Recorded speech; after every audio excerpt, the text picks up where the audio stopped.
দলের রাজনৈতিক পর্ষদকে আগে থেকে না জানিয়ে কক্সবাজারে ভ্রমণ করে জাতীয় নাগরিক পার্টির শীর্ষ ৫ নেতাকে কারণ দর্শানোর নোটিশ দেওয়া হয়েছে।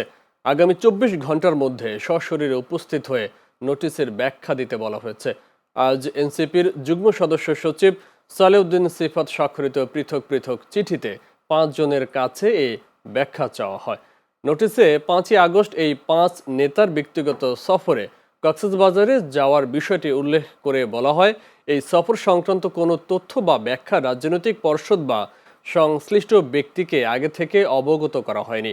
তাই আগামী ২৪ ঘন্টার মধ্যে এসব নেতাকে এই সফরের সিদ্ধান্তের কারণ ও প্রেক্ষাপট সম্পর্কে দলের আহ্বায়ক নাহিদ ইসলাম ও সদস্য সচিব আখতার হোসেনের সামনে সশরীরে উপস্থিত হয়ে লিখিত ব্যাখ্যা দিতে বলা হয়।